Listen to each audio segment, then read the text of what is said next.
স্বাগত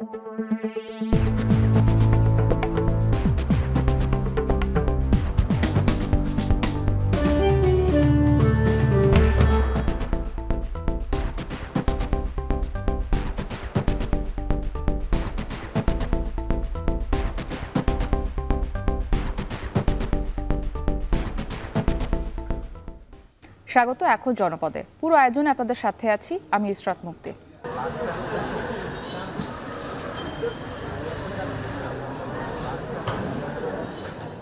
আগে যে খাতাটা আমরা কিনতাম 50 টাকা দিয়ে, এটা এখন 150 টাকা দিয়ে কিনতে হয়, 3 গুণ বৃদ্ধি পায়। নিজেদের শিক্ষার যে উপকরণগুলো এগুলো কিনা অনেক টাফ হচ্ছে। দাম বৃদ্ধির পাশাপাশি হচ্ছে যে শিক্ষার্থীদের ঝরে পড়ার প্রবণতাটাও এখন বেশি দেখা যাচ্ছে। প্রতিনিয়তই বাড়ছে শিক্ষা ব্যয়। সংশ্লিষ্টদের দাবি, বছর ব্যবধানে বই খাতা সহ সকল শিক্ষা উপকরণের দাম বেড়েছে অন্তত 20%। এতে বিপাকে পড়েছেন শিক্ষার্থী ও চাকরি প্রত্যাশীরা।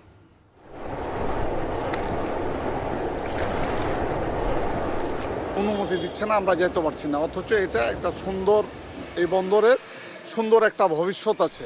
একটু সদিচ্ছার অভাব আমাদের কাছে মনে হচ্ছে, কারণ রাজশাহীর যে পুরো ভৌগোলিক যে অবস্থান বাংলাদেশের মধ্যে সবথেকে নিয়ারেস্ট পোর্ট হচ্ছে এই সুলতানগঞ্জ টু মায়া। নাব্যতা উন্নয়ন করা এটা একটু সময় সাপেক্ষ, কিন্তু সরকার যেহেতু এটা নদীবন্দর ঘোষণা করেছে, এটা অকার্যকর হওয়ার কোনো সুযোগ নেই। 59 বছর পর চালু হয়ে বছর না ঘুরতে অবকাঠামো সমস্যায় স্থবির রাজশাহীর সুলতানগঞ্জ নৌবন্দর। ব্যবসায়ীদের সহযোগিতার প্রস্তাবেও সাড়া নেই কর্তৃপক্ষের। বণিক সমিতির অভিযোগ, সদিচ্ছার অভাবে বন্ধ আছে বন্দরটি। এ নিয়েও রয়েছে বিস্তারিত, তবে শুরুতেই শিক্ষা উপকরণের দাম বৃদ্ধির প্রসঙ্গ। দিন দিন বাড়ছে বই খাতা সহ সকল শিক্ষা উপকরণের দাম। সংশ্লিষ্টদের দাবি, নরসিংদীতে বছর ব্যবধানে এসবের দাম বেড়েছে গড়ে 20%। এতে বিপাকে পড়েছেন শিক্ষার্থী ও চাকরি প্রত্যাশীরা। কাউসার আহমেদের ছবিতে আরো জানাবেন রাকিবুল ইসলাম। শিক্ষাই একটি জাতিকে এগিয়ে নেয়, সেজন্য এই খাতে সরকারের বরাদ্দ থাকে বেশি। কিন্তু তারপরও শিক্ষার্থী ও অভিভাবকের কপালে দুশ্চিন্তার ভাঁজ পড়ে যখন দাম বাড়ে শিক্ষা উপকরণের। শুধু শিক্ষার্থীরাই নয়, শিক্ষা উপকরণের দাম বাড়ার প্রভাব পড়ে চাকরি প্রত্যাশী থেকে শুরু করে বিভিন্ন শ্রেণী পেশার মানুষের উপরও। যে কলমটা আগে আমরা 3 টাকা দিয়ে কিনতাম, এখন সেই কলমটা 10 টাকা দিয়ে কিনতে হয়। আগে যে খাতাটা আমরা কিনতাম 50 টাকা দিয়ে, এটা এখন 150 টাকা দিয়ে কিনতে হয়, 3 গুণ বৃদ্ধি পায়। তারপরে তথ্যের কারণে আমাদের নতুন বই কিনতে হয়, কিন্তু যে হারে বইয়ের দাম বাড়ছে, যখন নাগালে বাড়ে চলে যাচ্ছে তখন পড়াশোনার প্রতি অনীহা তৈরি হচ্ছে। আর অনীহা তৈরি হলে দেখা যাচ্ছে আমরা অনেকে পড়াশোনা ছেড়ে দিচ্ছি। নরসিংদীতে এমন চাকরি প্রত্যাশীর সংখ্যা প্রায় 1.5 লক্ষ। এছাড়া জেলায় সব মিলিয়ে শিক্ষার্থীর সংখ্যা অন্তত 5 লাখ। বছর ঘুরে বই খাতা এবং সংশ্লিষ্ট সরঞ্জামের দাম বেড়েছে গড়ে 20%। কয়েক বছরের ব্যবধানে এসব শিক্ষা উপকরণের দাম 50 থেকে 100 টাকা বেড়েছে দাবি শিক্ষার্থীদের। কিছু ক্ষেত্রে তা দ্বিগুণের বেশি। এত দাম দিয়ে বই কেনা, খাতা কেনা, পেন্সিল কেনা, তারপর হচ্ছে আপনার নিজের চলা, নিজেদের শিক্ষার যে উপকরণগুলো এগুলো কিনা অনেক টাফ হচ্ছে। সংশ্লিষ্টরা বলছেন, নতুন সংস্করণের নামে প্রতি বছর বাড়ানো হচ্ছে বইয়ের দাম। বাজারে আধিপত্য বিস্তার করতে বেশ কিছু প্রকাশনা সংস্থা বেছে নিচ্ছে অনৈতিক কৌশল। শিক্ষার্থীরা বিভিন্নভাবেই হচ্ছে যে ক্ষতিগ্রস্ত হচ্ছে এবং নানাভাবে তারা বিপদগামী হচ্ছে। অনীহা তৈরি হয় পড়াশোনার প্রতি। সো এটা বলাই যায় যে আসলে বই দাম বৃদ্ধির পাশাপাশি হচ্ছে যে শিক্ষার্থীদের ঝরে পড়ার প্রবণতাটাও এখন বেশি দেখা যাচ্ছে। ইন্ডিয়ায় যে বইটার মূল্য 100 টাকা, বাংলাদেশে সেটার মূল্য 200-250 টাকা। তো এই উপমহাদেশের বিবেচনায় মূল্য বৃদ্ধির এই প্রবণতাটা আমাদেরকে বই বিমুখ করে তুলছে। ফি বছর প্রায় 20% করে শিক্ষা উপকরণের দাম বাড়ার যৌক্তিক কারণ ছাড়াও বেশ কিছু অজানা কারণও রয়েছে বলে দাবি জেলা পুস্তক বিক্রয় সমিতির।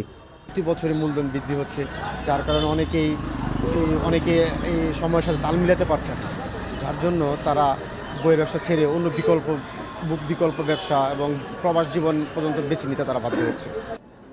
শিক্ষা উপকরণের দাম বাড়লে বেড়ে যায় শিক্ষার্থী ঝরে পড়ার সংখ্যা, সাথে সংখ্যা বাড়ে অপরাধ প্রবণতার। এমন বাস্তবতায় শিক্ষা উপকরণের দাম ক্রয় ক্ষমতার মধ্যে রাখার দাবি সব শ্রেণী পেশার মানুষের। রাকিবুল ইসলাম, এখন, নরসিংদী। এ বিষয়ে আরও জানাতে শিক্ষা নগরী রাজশাহী থেকে আমাদের সঙ্গে যুক্ত হয়েছেন মাসুমা আক্তার। মাসুমা, রাজশাহীতে শিক্ষা উপকরণের দাম কতটা বেড়েছে জানাবেন, এবং এ বিষয়ে শিক্ষার্থী, অভিভাবক এবং যারা ক্রেতা রয়েছেন তারা কি বলছেন?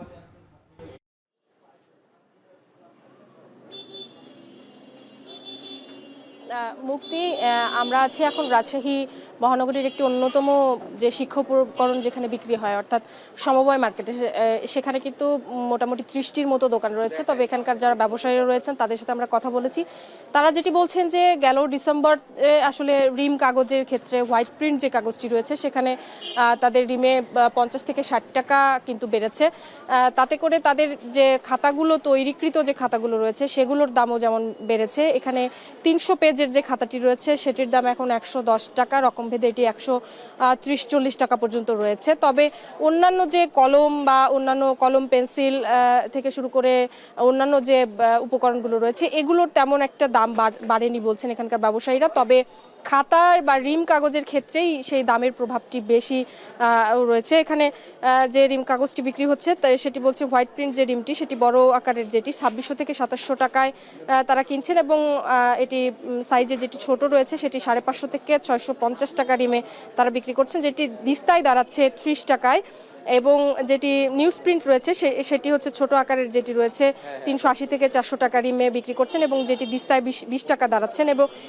এবং এছাড়া A4 যে কাগজটি রয়েছে সেটি 400 টাকা রিমে কিন্তু বিক্রি করছেন, যেটি পূর্বে কিন্তু কম ছিল, এবং জানুয়ারির মুহূর্তেই কিন্তু এই দামটি বাড়ে। এখন পর্যন্ত সেই দামই স্থিতিশীল রয়েছে। তবে এখানকার ব্যবসায়ীরা বলছেন তাদের এই দামের যে প্রভাব, এতে করে আসলে জানুয়ারি মাস ঘিরে নতুন বছরে আসলে বই বা শিক্ষা উপকরণ ঘিরে যে ব্যবসাটা তারা প্রতি বছর করেন সেই ব্যবসাটি কিন্তু এবার এখনো জমে ওঠেনি। তারা বলছেন যে শিক্ষা উপকরণও মানুষ কম কিনছেন, দামের প্রভাবের ক্ষেত্রেও তাদের ব্যবসাটি কিন্তু এখন একেবারেই যদি বলি যে নিম্নমুখী।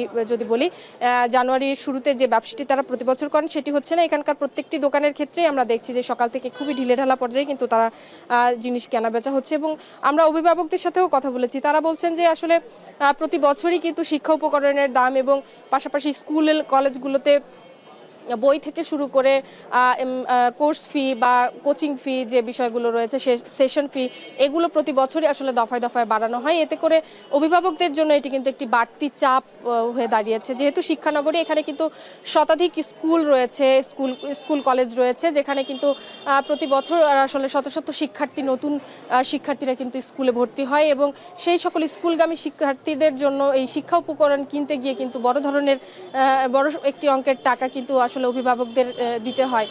সেটির কারণেই বলছেন স্থানীয় যে সিন্ডিকেট বা শিক্ষা উপকরণ ঘিরে সিন্ডিকেট, সেটি আসলে সরকারি নজরদারি বাড়ানোর মাধ্যমে সেটি আসলে যাতে নির্মূল করা যায়, সেটি কিন্তু অভিভাবকদের প্রত্যাশা। এই ছিল আমার কাছে রাজশাহী সমবায় মার্কেট থেকে শিক্ষা উপকরণ দরদামের সর্বশেষ। 59 বছর পর চালু হয়ে বছর না ঘুরতে স্থবির হয়ে পড়েছে রাজশাহীর সুলতানগঞ্জ নৌবন্দর। স্বল্পমূল্যে পণ্য আমদানি ও পরিবহন খরচ কম হওয়ায় দ্রুত এই বন্দরে গতি ফেরার আশা ব্যবসায়ীদের। জাতীয় রাজস্ব বোর্ড ও কাস্টমসের দাবি অনুযায়ী অবকাঠামো নির্মাণে বিনিয়োগ করতেও প্রস্তুত ব্যবসায়ীরা। বণিক সমিতির নেতারা বলছেন প্রশাসনের সদিচ্ছার অভাবেই বন্ধ হয়ে আছে বন্দরটি। তবে কিছুটা সময়ক্ষেপণ হলেও বন্দরটি নিয়ে আশাবাদী বিআইডব্লিউটিএ। রাহানুল ইসলামের ছবিতে আরও জানাবেন রাকিবুল হাসান।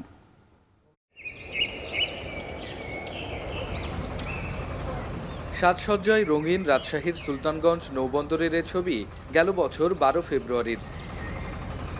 বছর না ঘুরতেই সে বন্দর অনুজ্জ্বল, কর্মহীন পড়ে আছে প্রায় পরিত্যক্ত অবস্থায়। অথচ 59 বছর পর 2024 সালে যখন চালু হয় তারপর থেকে পরীক্ষামূলক 5টি নৌযানে আমদানি রপ্তানি হয়েছে পাথর ও গার্মেন্ট জুট। ব্যবসায়ী নেতাদের দাবি, অন্যান্য বন্দরের তুলনায় স্বল্পমূল্যে পণ্য আমদানি ও পরিবহন খরচে সাশ্রয় করতে পেরেছেন তারা। নৌবন্দর দিয়ে আমদানি রপ্তানি হলে আমাদের প্রায় 20 থেকে 25% আপনার ক্যারিং খরচ কম পড়বে, এবং আমাদের একসাথে অনেকগুলো মাল আসবে। উদ্বোধনের পর 4 মাস আমদানি রপ্তানির পরীক্ষামূলক পর্যায় শেষ হলে জাতীয় রাজস্ব বোর্ড ও বিআইডব্লিউটিএ বন্দর নিয়ে ইতিবাচক সাড়া দেয়। ব্যবসায়ীদের দাবি, পরে পণ্য পরিবহনে অবকাঠামো সমস্যা সামনে আনে কাস্টম। বন্ধ করা হয় আমদানি রপ্তানির অনুমতি। তাতে গেল 19 ডিসেম্বর নৌবন্দরটি পরিদর্শন করে রাজস্ব বোর্ড, কাস্টম সহ বন্দর পরিচালনার একাধিক প্রতিনিধি। তখনও সামনে আসে বন্দরের নিজস্ব অবকাঠামো গড়ার প্রসঙ্গটি। তবে দেশের অন্যান্য নৌবন্দরে এমন নজির নেই বলে দাবি ব্যবসায়ীদের। তারা একটা শর্ত জুড়ে দিয়েছে, নিজস্ব অবকাঠামো থাকতে হবে। অবকাঠামো না থাকার কারণে এটা হলো যে তারা অনুমতি দিচ্ছে না, আমরা যেতে পারছি না। অথচ এটা একটা সুন্দর, এই বন্দরের সুন্দর একটা ভবিষ্যৎ আছে। রাজস্ব বোর্ড ও কাস্টমস কর্তৃপক্ষের শর্তে উদ্যোক্তারা অবকাঠামো উন্নয়ন করতে চাইলেও প্রতিষ্ঠানটি কোনো ধরনের সাড়া দিচ্ছে না দাবি ব্যবসায়ীদের। এ নিয়ে ক্যামেরায় কথাও বলেনি কাস্টমসের কোনো কর্মকর্তা। কাস্টমের কাছে আমরা দিন দরবার করছি, ওনারা একটা জায়গাতে অনড় হয়ে রয়েছে কি যে আমাদের অবকাঠামো দেন। ব্যক্তিগতভাবে যদি আমি অবকাঠামো বানাই, তাহলে ধরেন আমি 5 কোটি টাকা খরচ করব। 5 কোটি টাকা খরচ করার পরে আমাকে পারমিশনটা দিল না, তাহলে আমি এই অবকাঠামো কি করব? এটা তখন তো আমার হলো যে 30 লাখ টাকায় ভাঙড়িতে বিক্রি করতে হবে। কী কারণে এখন পর্যন্ত আলোর মুখ দেখছেন, আমরা কিন্তু কোনো রিপ্লে কিছু পাই নাই। তা এটা কিন্তু একটু সদিচ্ছার অভাব আমাদের কাছে মনে হচ্ছে। কারণ রাজশাহীর যে পুরো ভৌগোলিক যে অবস্থান বাংলাদেশের মধ্যে, সবথেকে নিয়ারেস্ট পোর্ট হচ্ছে এই সুলতানগঞ্জ টু মায়া। রাজশাহীর গোদাগাড়ী সুলতানগঞ্জ নৌবন্দর থেকে ভারতের মুর্শিদাবাদের মায়া বন্দরের দূরত্ব মাত্র 17 কিলোমিটার। বছরের সব সময় এই নৌপথে পানি থাকলেও পণ্যবাহী বাল্ক বা লাইটার চলাচলে নদীর ড্রেজিংয়ে গুরুত্ব দিচ্ছেন ব্যবসায়ীরা। নদীর পানির অবস্থা, তাতে আপনার প্রায় 18 থেকে 20 কিলোমিটার প্রায় নদীর চর পড়ে যাচ্ছে। এটা ড্রেজিং করা দরকার, সে ড্রেজিংয়েরও ব্যবস্থা হয়নি। টেন্ডার করে মানে নাব্যতা উন্নয়ন করা এটা একটু সময় সাপেক্ষ, কিন্তু সরকার যেহেতু এটা নদীবন্দর ঘোষণা করেছে, এটা অকার্যকর হওয়ার কোনো সুযোগ নেই। সুলতানগঞ্জ মায়া পোর্ট অফ কল বন্দরটি দিয়ে প্রাথমিকভাবে কয়লা ও পাথরের চিপস আমদানির অনুমতি রয়েছে, যাতে প্রতি টনে ব্যবসায়ীদের সাশ্রয় হবে $10 বেশি। সুলতানগঞ্জের এই বন্দর দিয়ে আসা লাইটার জাহাজ নদীপথে 20 কিলোমিটার ভাটিতে শহর প্রান্তে গিয়ে নোঙর করতে পারবে। গেজেট অনুযায়ী সেটি করা সম্ভব হলে ব্যবসায়ীরা বলছেন সেখানে থাকা বহুমুখী সড়ক ব্যবহার করে আমদানি করা পণ্য পরিবহন সবচেয়ে বেশি সহজ হবে, একই সাথে কমবে খরচ। ব্যবসায়ীরা বলছেন সে কারণে এই বন্দর দিয়ে পণ্য আমদানিতে দ্রুতই অনুমতি চান তারা। রাকিবুল হাসান, এখন গোদাগাড়ী, রাজশাহী। আরএফএল ওয়াটার পাম্পের অটো থার্মাল টেকনোলজি, যা বেশি হিটে নষ্ট হয় না, শতভাগ মসৃণ ব্রাশ ইম্পেলার নিশ্চিত করে অধিক পানির flow. RFL water pump on করলে পানির তুফান। ঢাকা বিশ্ববিদ্যালয়ের কলা আইন ও সামাজিক বিজ্ঞান ইউনিটের ভর্তি পরীক্ষা চলছে। ঢাকা সহ 8টি বিভাগীয় শহরে অনুষ্ঠিত হচ্ছে এই পরীক্ষা। এই মুহূর্তে ঢাকা বিশ্ববিদ্যালয় কেন্দ্রে আছেন আমাদের সহকর্মী ফরহাদ বিনুর। আমরা বিস্তারিত জানতে যুক্ত হয়েছি তার সাথে। ফরহাদ, জানাবেন যে এবারে ঢাকা বিশ্ববিদ্যালয়ে আসন প্রতি ভর্তি পরীক্ষার্থীর সংখ্যা কত এবং ভর্তি পরীক্ষার ধরন বা নিয়মে কি কোনো পরিবর্তন এসেছে কিনা?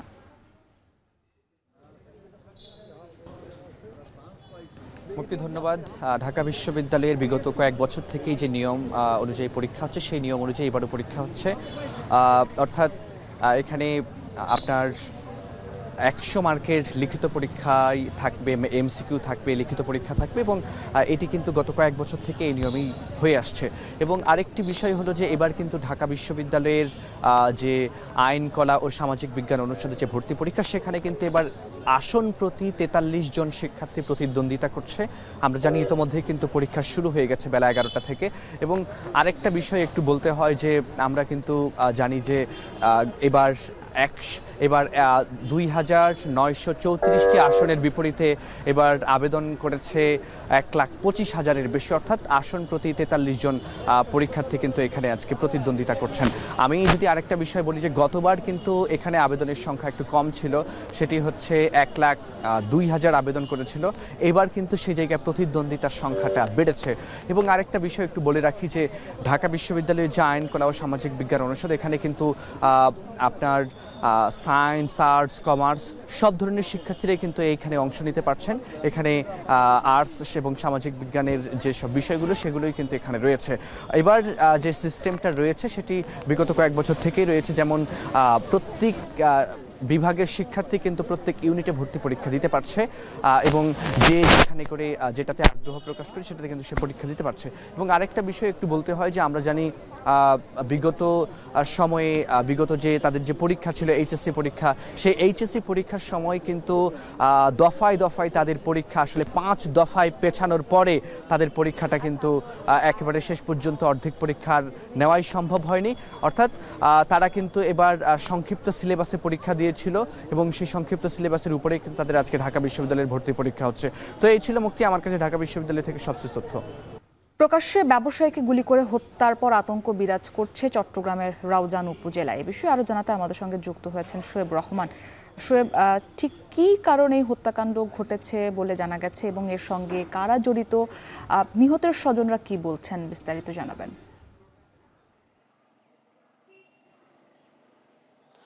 মুক্তি, গতকাল জুমার নামাজ পড়তে যাওয়ার সময় জাহাঙ্গীর আলম নামে যেই ব্যবসায়ীকে হত্যা করা হয়, সেই হত্যাকাণ্ডের পর থেকে এলাকায় থমথমে পরিস্থিতি বিরাজ করছে। বিশেষ করে সাধারণ মানুষের মাঝেও এক ধরনের আতঙ্ক বিরাজ করছে, কারণ দিনের আলোয় এভাবে গুলি করে হত্যার ঘটনা সাধারণ মানুষের মনের মধ্যে ভয়ের সঞ্চার করেছে। এবং আমি যে জায়গাটিতে দাঁড়িয়ে রয়েছি, এই এলাকাটি মূলত রাউজানের নোয়াপাড়ার নিরামিষ পাড়া, এবং সেখানে আমার ঠিক পেছনেই সেখানে যে নিহত ব্যবসায়ী জাহাঙ্গীর তার বাড়ি, এবং তিনি এই পথটি ধরেই কিন্তু জুমা নামাজ আদায় করতে যাচ্ছিলেন এবং কিছুটা সামনেই তাকে এই দিনের আলোতেই গুলি করে হত্যা করা হয়। এবং এই হত্যাকাণ্ডের ঘটনায় এলাকাবাসীর মাঝে নানান ধরনের বক্তব্য রয়েছে।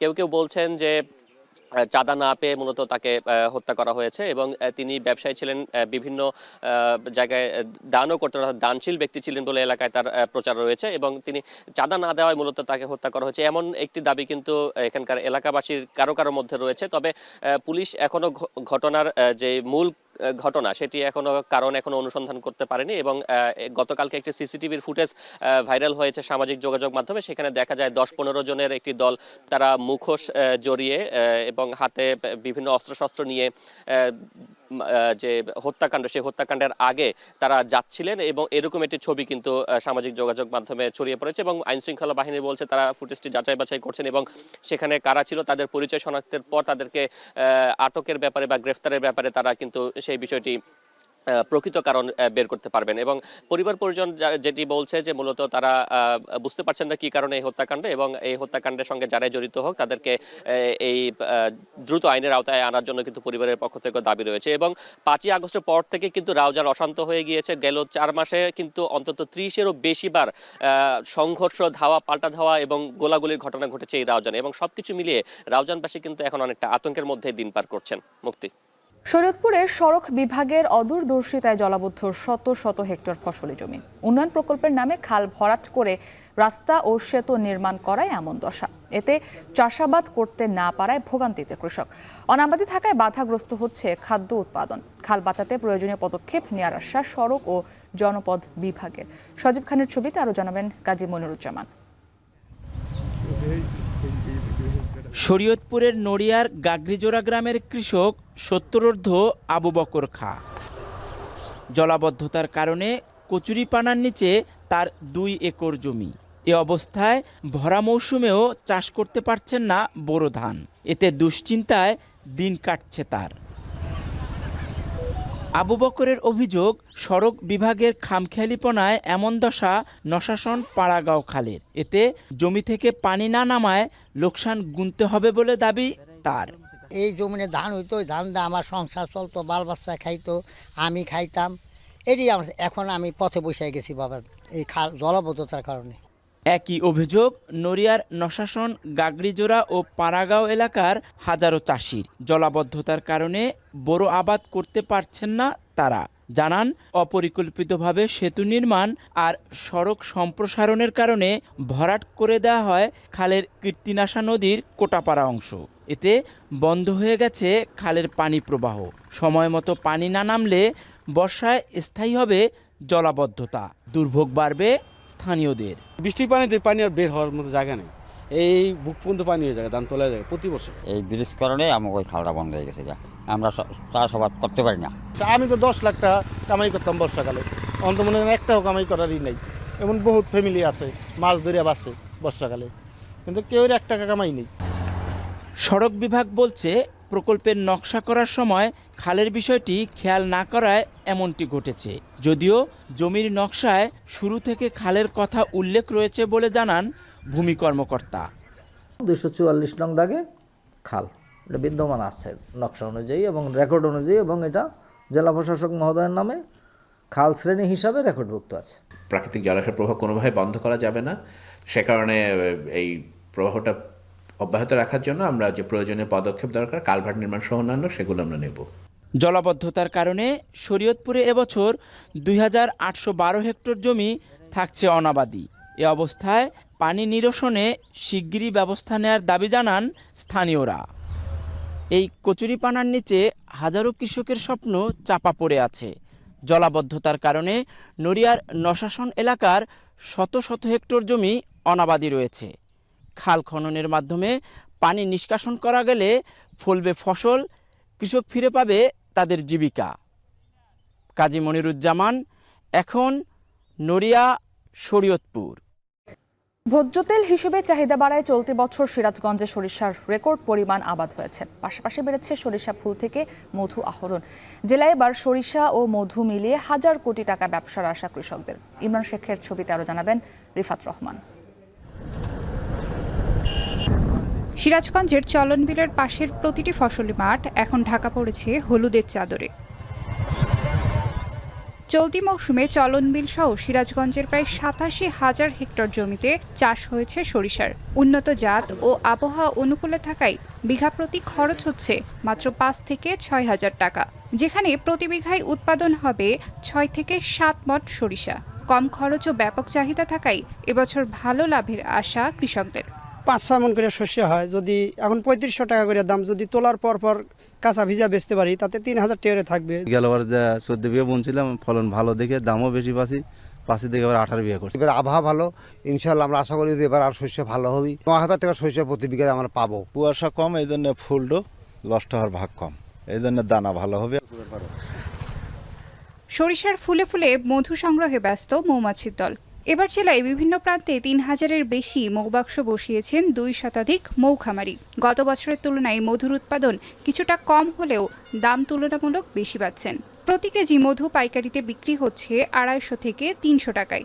250 টাকা কেজি হিসাবে মোটামুটি আপনার 2.5 লক্ষ টাকা করে সপ্তাহে আসে। গত বছরের চাইতে ভালো, কিন্তু মধুর উৎপাদন একটু কম।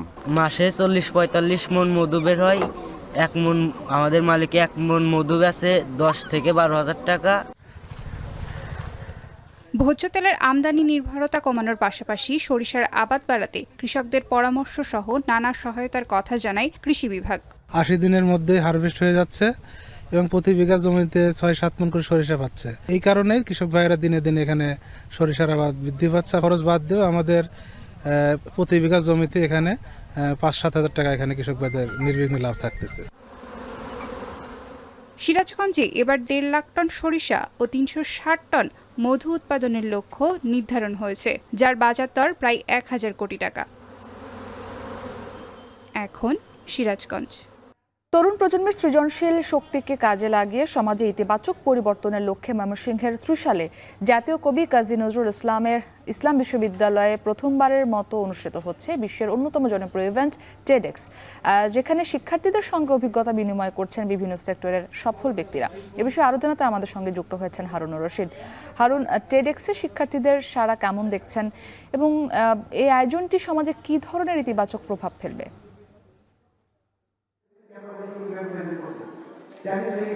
মুক্তি টেডেক্স যে আয়োজনটি হচ্ছে জাতীয় কবি কাজী নজরুল ইসলাম বিশ্ববিদ্যালয়ের শিক্ষার্থীদের নিয়ে, এটি কিন্তু বেশ সাড়া ফেলেছে এবং কিছুক্ষণ আগে এই টেডেক্সের যে আনুষ্ঠানিকতা সেটি শুরু হয়েছে এবং আমরা দেখছি যে ত্রিশালের নজরুল অডিটোরিয়ামে এই টেডেক্সটি অনুষ্ঠিত হচ্ছে এবং এখানে আমরা দেখছি যে সমাজের বা দেশের এবং দেশের বাইরে বিভিন্ন ক্ষেত্রে যারা পেশাগত কাজে দক্ষতা অর্জন করেছেন এবং খ্যাতি অর্জন করেছেন সেই সমস্ত ব্যক্তিরা কিন্তু এই টেডেক্সে অংশগ্রহণ করেছেন এবং তারা কি স্পিকার হিসাবে তারা কথা বলছেন এবং এখানে জাতীয় কবি কাজী নজরুল ইসলাম বিশ্ববিদ্যালয়, বাংলাদেশ কৃষি বিশ্ববিদ্যালয়, সরকারি আনন্দমোহন কলেজ সহ বিভিন্ন শিক্ষা প্রতিষ্ঠানের প্রায় 5 শতাধিক শিক্ষার্থী কিন্তু এই টেডেক্সে অংশগ্রহণ করেছে এবং আমরা দেখছি যে কিছুক্ষণ আগে কথা বলেছেন এখানে নেসলের বাংলাদেশ নেসলের কোম্পানি সেক্রেটারি দেবব্রত রায়চৌধুরী, তিনি তার সেশনে শিক্ষার্থীদের কথা বলেছেন এবং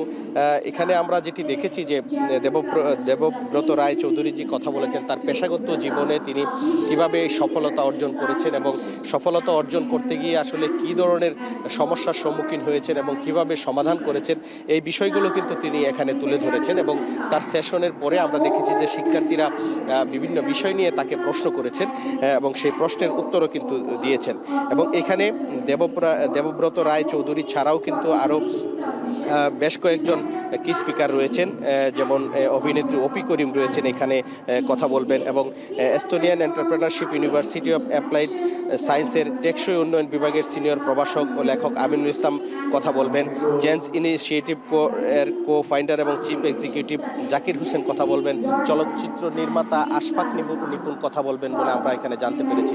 তবে আয়োজকরা যেটি বলেছেন তাদের এই আয়োজনের মূল উদ্দেশ্য হচ্ছে যারা শিক্ষার্থী রয়েছেন বা তরুণ প্রজন্ম তাদেরকে তাদের কর্মজীবনে তারা যেন তাদের যে দক্ষতা অর্জন করবেন এই সেমিনারের মাধ্যমে এটি ইতিবাচক এর মাধ্যমে যেন সমাজের ইতিবাচক পরিবর্তনের ভূমিকা রাখতে পারেন, এটাই কিন্তু এই টেডেক্সের মূল উদ্দেশ্য। তো এই ছিল আমার কাছে সর্বশেষ। যশোর বিজ্ঞান ও প্রযুক্তি বিশ্ববিদ্যালয়ের ১৯তম প্রতিষ্ঠা বার্ষিকী উপলক্ষে রয়েছে শোভাযাত্রা, আলোচনা সভা ও পিঠা উৎসব সহ নানা আয়োজন। এ বিষয়ে আরও জানাতে বিশ্ববিদ্যালয় প্রাঙ্গণ থেকে যুক্ত হয়েছেন রিপন হোসেন। রিপন, বলছিলাম যশোর বিজ্ঞান ও প্রযুক্তি বিশ্ববিদ্যালয়ের ১৯তম প্রতিষ্ঠা বার্ষিকী, কি কি আয়োজন রয়েছে উপলক্ষে জানাবেন? ধন্যবাদ আপনাকে। আমরা দেখেছি যে সকালে যশোর বিজ্ঞান ও প্রযুক্তি বিশ্ববিদ্যালয়ে যে ক্যাম্পাস রয়েছে সেই ক্যাম্পাসে বেলুন উড়িয়ে এই যে বিশ্ববিদ্যালয় দিবস সেটি উদযাপন শুরু হয়েছে। এরপরে শোভাযাত্রা হয়েছে।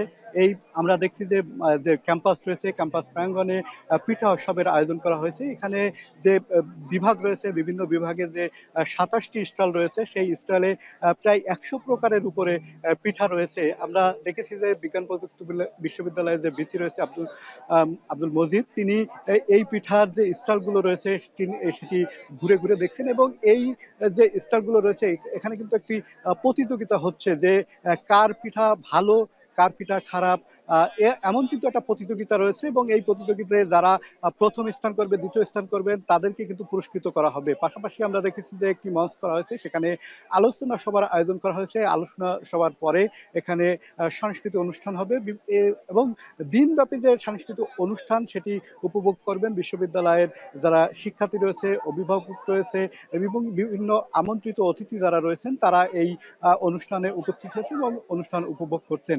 আমরা দেখেছি যে সকাল ধরে যে পিঠা উৎসবের যে আয়োজন যেটি চলছে এই যে মাঠ প্রাঙ্গণে, এখানে যে স্টলগুলো রয়েছে স্টলগুলোতে যে উপচে পড়া ভিড় রয়েছে, যারা শিক্ষার্থী রয়েছেন তাদের এখানে পিঠার যে হরেক রকম পিঠা রয়েছে। আপনি জানেন যে বাংলার যে মানুষ রয়েছে, বাংলাদেশের যে মানুষ রয়েছেন তারা অনেকটা ভোজন রসিক মানুষ। সেই ভোজন রসিক মানুষ এই শীতকাল আসলেই বিভিন্ন পিঠা পার্বণের দিকে তারা ঝুঁকে পড়ে। সেই পিঠার কিন্তু একটা উৎসব এখানে চলছে। হরেক রকমের পিঠা রয়েছে, ১০০-র উপরে পিঠা রয়েছে, বিশেষ করে চিতাই পিঠা রয়েছে, জামাই পিঠা রয়েছে, ভাপা পিঠা রয়েছে, পুলি পিঠা রয়েছে। এ ধরনের প্রায় ১০০ ধরনের পিঠা কিন্তু এখানে রয়েছে। সব মিলে পিঠার যে আয়োজন রয়েছে, যারা শিক্ষার্থী রয়েছে অনেকদিন পর কিন্তু এই পিঠা তারা খেতে পারছেন। বিশেষ করে যারা ক্যাম্পাসে থাকে তাদের কিন্তু পিঠা খাওয়া খুব বেশি হয় না, যদিও বাজার থেকে ক্রয় করে খেতে হয়। সেক্ষেত্রে এই পিঠা তারা নিজ হাতে বানিয়ে তারা খাচ্ছেন, তো তাদের মধ্যেও একটা উৎসাহ উদ্দীপনা কাজ করছে আমরা দেখছি। এই ছিল এখান থেকে আমার কাছে সর্বশেষ। ফেনীর শহীদ জহির রায়হান হল মাঠে অনুষ্ঠিত হচ্ছে সাহিত্য সম্মেলন। সম্মেলনে অংশ নিয়েছেন সারা দেশের ২ শতাধিক কবি সাহিত্যিক। এ বিষয়ে আরও জানাতে যুক্ত হয়েছেন সোলাইমান ডালিম। সাহিত্য সম্মেলনের আয়োজন সম্পর্কে বিস্তারিত জানাবেন।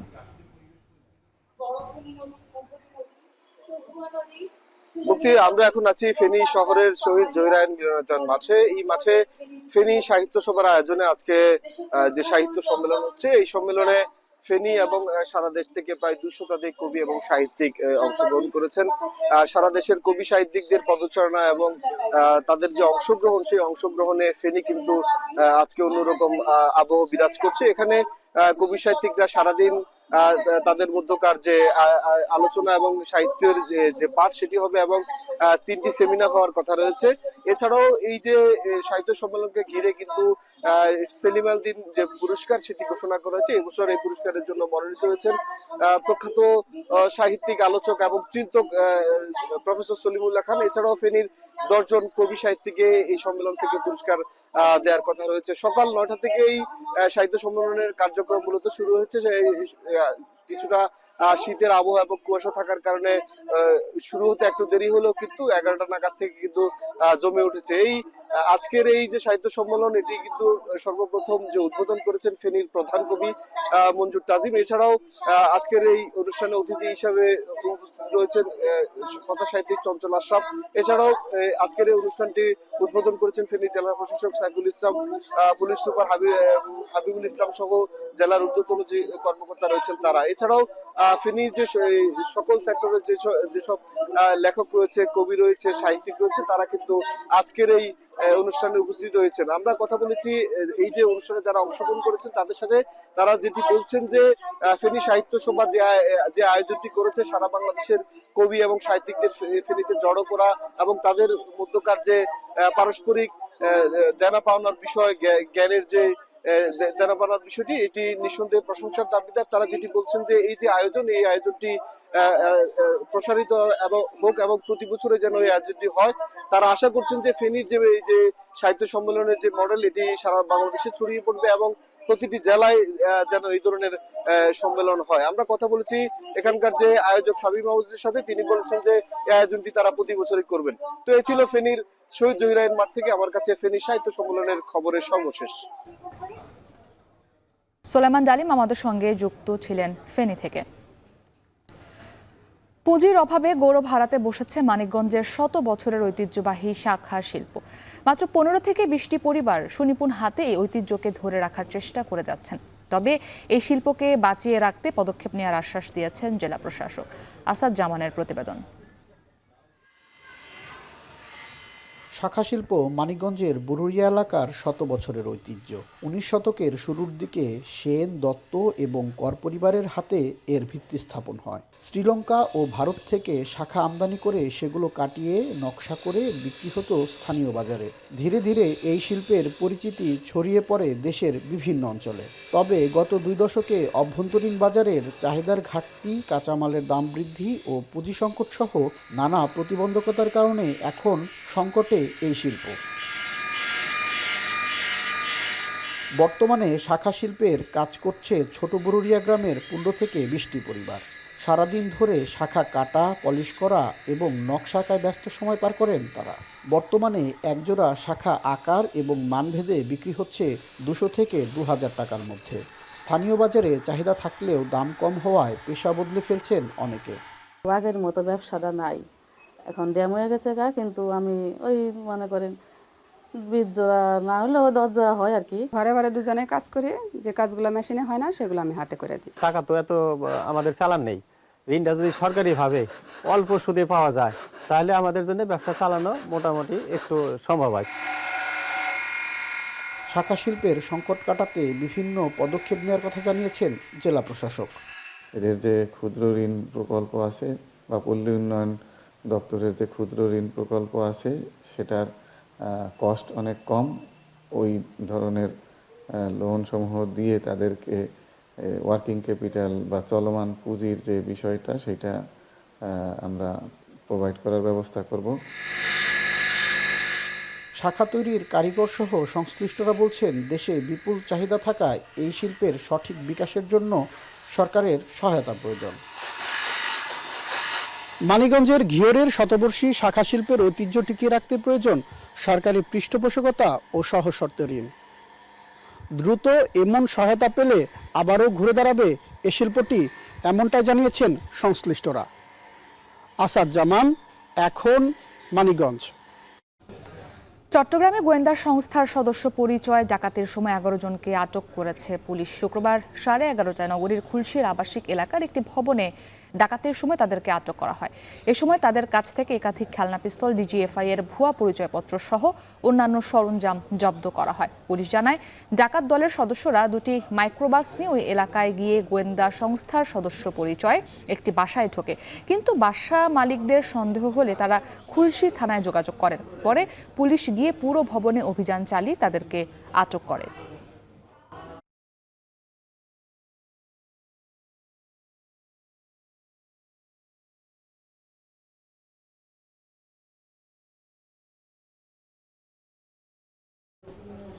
এই ছিল এখন জনপদে। এখন টেলিভিশন ওয়েবসাইটে দেখতে ভিজিট করুন এখন.টিভি। এছাড়া ফেসবুকে দেখতে ভিজিট করুন facebook.com/tv.এখন এবং ইউটিউবে সরাসরি দেখতে চোখ রাখুন youtube.com/c/এখন টিভিতে।